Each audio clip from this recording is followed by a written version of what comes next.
Salut à tous, dans cette vidéo je vais vous expliquer comment transformer votre oscilloscope en téléviseur. Et tout ça grâce à ce petit adaptateur, très facile à faire. Ouais bah moi je comprends plus rien du tout, hein. Ça devient vraiment trop compliqué. Mais non Marmeton, c'était une blague. Marmeton. Alors j'espère que vous n'avez pas fait comme Marmeton, que vous n'avez pas coupé la vidéo, puisque je vais vous présenter un nouvel appareil qui est un LC metteur que j'ai reçu de chez Banggood. Vous voyez maintenant apparaître à l'écran les références de ce produit et son prix. Et cet appareil va nous permettre de tester et de mesurer des condensateurs et des bobines. L pour Henry, pour les bobines, et C pour les farades d'un condensateur. Voici de quoi est composé le paquet quand on reçoit le LC metteur. Donc on a le boîtier, deux sondes qui se branchent ici, et puis un petit transfo qui permet d'alimenter le LC metteur. On le branche là, et on branche ce transfo sur le 220. On peut également alimenter le LC metteur de deux autres façons, puisque à l'arrière on voit qu'on a une ouverture pour pouvoir mettre des piles.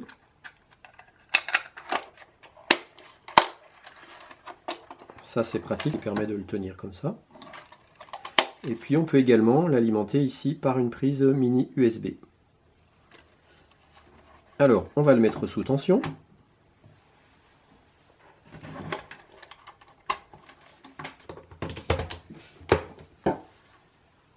On a un interrupteur ici sur le côté pour l'allumer. Et on a 1, 2, 3, 4, 5 petits boutons. Le 0 permet de réinitialiser. C'est important avant chaque nouvelle mesure de condensateur ou de bobine d'appuyer sur ce bouton pour réinitialiser. Voilà, quand il y a OK, eh bien c'est bon. En appuyant sur ce bouton L ou C, on choisit, on sélectionne ce que l'on va mesurer. Actuellement, on est en mesure de condensateur puisqu'on a le C. Mais si j'appuie sur L, je passe en mesure de bobine, puisque j'ai le L qui est le symbole des bobines. Si je veux revenir en mesure de condensateur, je rappuie ici. Et puis les boutons là, ça sera pour des mesures de haute valeur de condensateur, et ici pour des hautes valeurs de bobines. Alors on va faire une première mesure sur un condensateur variable, le voici. C'est un condensateur variable de récupération. Je ne connais pas du tout ces valeurs, mais grâce à cet appareil, je vais pouvoir connaître la capacité variable de ce condensateur. Chaque connecteur a une pince croco à son embout. Donc moi je vais tout simplement connecter les deux pattes de mon condensateur variable aux deux pinces croco. Et voici la mesure qui s'affiche. Il me donne une valeur de 141 picofarad. Et si je tourne le bouton du condensateur variable, je vais faire varier la valeur. Et effectivement, on voit qu'on descend en capacité pour arriver à 5 picofarad. Donc ça veut dire qu'on est en présence d'un condensateur variable dont les valeurs vont entre au minimum 5 picofarad et au maximum 142 picofarad. Voilà, bah déjà, ce condensateur-là, je connaîtrai ses valeurs. Maintenant, je vais en prendre un autre, par exemple celui-là. Pareil, je ne connaissais pas du tout ses caractéristiques. C'est le problème, hein, quand on prend des condensateurs variables de récup, il n'y a rien de marqué dessus, donc on ne connaît pas du tout ses valeurs de fonctionnement. Donc c'est pour ça que pour l'instant, j'avais du mal à me lancer dans la construction d'un récepteur radio.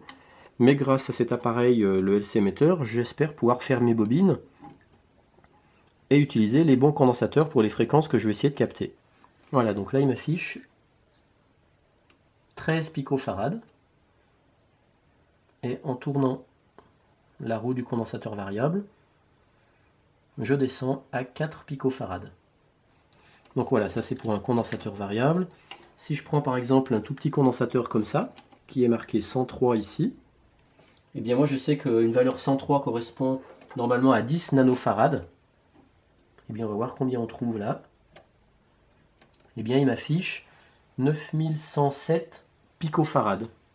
Et en fait 9107 picofarad, c'est pratiquement 10 000 picofarad.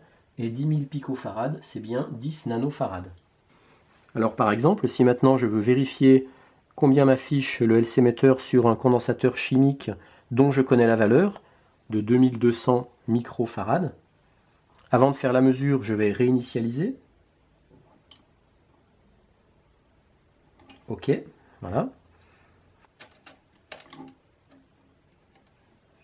Donc là, il me met overrange, c'est-à-dire au-delà de la capacité de lecture. Donc il faut que je sélectionne High Capacity. J'appuie là-dessus. Et là, il m'affiche 2 millifarads. 2,07 millifarads, c'est-à-dire 2070 microfarads. Et maintenant, on va mesurer des bobines. Donc moi, je m'étais amusé à faire des bobines comme ça. Au pif, je ne connaissais pas du tout la valeur en Henry, leur inductance. Et bien là, je vais pouvoir connaître l'inductance de cette bobine. Alors déjà, je vais enlever la valeur high C.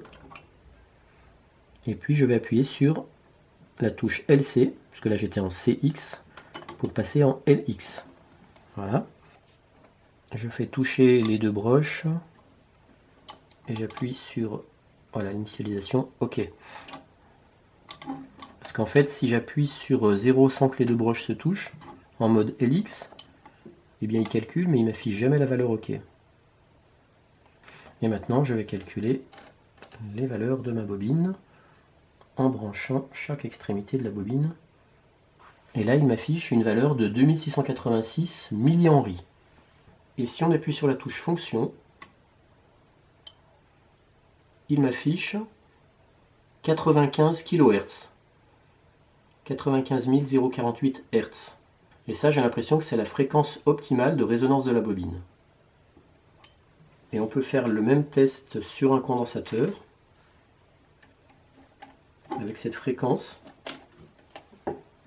Je reviens en mode condensateur. Je vais réinitialiser. OK. Voilà. Là, il m'affiche les 9000 picofarads. Et si j'appuie sur fonction, là, cette fois, il m'affiche 254 kHz.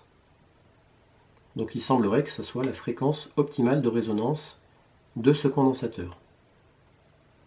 Voilà, grâce à cet appareil, j'espère pouvoir me calibrer mes bobines et me construire mon vrai premier récepteur radio.